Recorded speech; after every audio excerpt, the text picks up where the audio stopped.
Assalamualaikum warahmatullahi wabarakatuh. Nama saya Wadratul Imamah, mahasiswa PAI semester 6. Baik, di sini saya akan menjelaskan tentang pemetaan kompetensi mapping atau scanning pada mata pelajaran Al-Quran Hadis. Nah, di sini ada 4 poin, di mana yang pertama adalah mengorganisasikan peta kompetensi untuk satu semester. Nah, di dalam poin pertama ini terdapat standar kompetensi, kompetensi isi, dan kompetensi dasar. Nah, di sini saya mengambil kelas 10 semester 1, di mana KI dan KD-nya ini membahas tentang Al-Quran.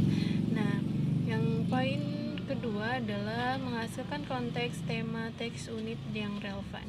Nah, di sini temanya adalah Al-Quran. Pengertian Al-Quran secara bahasa adalah bacaan. Nah, sedangkan secara istilah adalah wahyu yang diturunkan kepada Nabi Muhammad melalui malaikat Jibril sebagai petunjuk. Nah, adapun fungsi dan tujuan diturunkannya Al-Quran yaitu adalah sebagai petunjuk bagi manusia, sebagaimana Allah telah berfirman dalam QS Al-Baqarah ayat 2. Kemudian fungsi yang lainnya yaitu sebagai tuntunan serta hukum menempuh kehidupan, kemudian menjelaskan masalah-masalah yang pernah diperselisihkan umat terdahulu sebagai obat, kemudian sebagai penyempurna atau pembenar kitab-kitab sebelumnya. Adapun di sini tujuan diturunkannya Al-Quran adalah sebagai petunjuk dan sebagai petunjuk akidah dan kepercayaan yang harus dianut oleh manusia yang terkumpul dalam keimanan akan keesaan Allah dan kepercayaan. Adapun tujuan yang lainnya adalah petunjuk mengenai akhlak yang murni, kemudian petunjuk mengenai syariat dan hukum, ataupun petunjuk mengenai hubungan antara hablum minallah, hablum minannas, dan hablum minal alam. Adapun di sini pokok-pokok isi ajaran Al-Quran itu terdapat 5 pokok. Yang pertama ada akidah, yang kedua ada akhlak, yang ketiga muamalah, dan keempat tarik, dan yang terakhir adalah hukum. Baik, poin yang ketiga yaitu mengembangkan perencanaan dalam beberapa konteks teks unit yang relevan. Nah, di sini mengembangkan perencanaan tentunya sangat dibutuhkan dalam pembelajaran, baik dari segi metode, cara menyampaikan materi, ataupun media atau alat yang kita gunakan. Nah, di sini tujuan dari pembelajaran ini sendiri yaitu di mana agar melalui kegiatan pembelajaran ini siswa mampu menjadi pribadi yang beriman, bertakwa, berilmu, dan beramal soleh.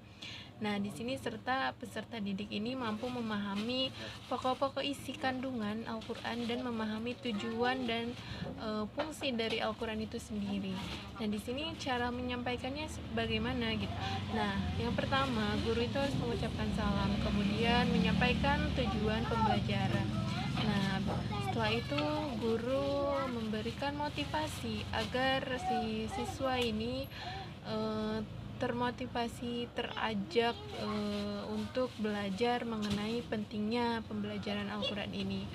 Nah, kemudian kegiatan inti ini adalah di mana guru menjelaskan materi yang berkaitan dengan Al-Quran. Guru mengajak peserta didik ikut serta atau turut andil dalam kegiatan pembelajaran ini. Dan yang terakhir adalah guru memberikan tugas mandiri sebagai bentuk evaluasi, di mana ketika kita memulai pasti ada yang mengakhiri.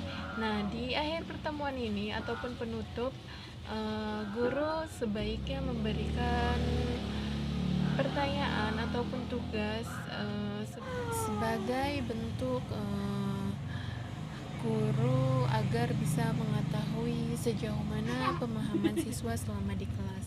Nah, adapun poin yang terakhir ini adalah mengembangkan ide-ide pembelajaran. Artinya di sini adalah di mana di era saat ini guru dituntut untuk berinovasi dalam dunia pendidikan. Nah, seperti yang saya jelaskan tadi di poin mengembangkan perencanaan dalam beberapa konteks, tema, teks, unit yang relevan. Nah, di sini sudah dijelaskan bagaimana metode pembelajaran yang disampaikan oleh guru, bagaimana cara menyampaikan materinya, kemudian alat atau media apa yang digunakan. Nah, di sini guru harus bisa mengembangkan ide-ide pembelajaran tersebut. Nah, bisa dengan menggunakan alat ataupun media saat ini, di mana kecanggihan teknologi saat ini sudah mahir. Nah, di sini agar tidak monoton, pembelajaran yang guru sampaikan bisa dengan menggunakan video animasi, kemudian video audio visual, mind mapping, ataupun dengan metode berdiskusi ataupun langsung dengan mengadakan study tour atau sekolah alam seperti itu, agar proses pembelajaran ini tidak membosankan gitu, karena sekarang sudah masuk era digital gitu. Kita harus bisa memanfaatkan itu, apalagi yang berhubungan dengan Al-Quran.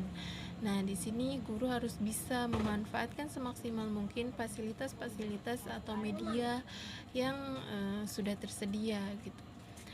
Mungkin hanya itu yang bisa saya sampaikan. Kurang dan lebihnya saya mohon maaf. Wassalamualaikum warahmatullahi wabarakatuh.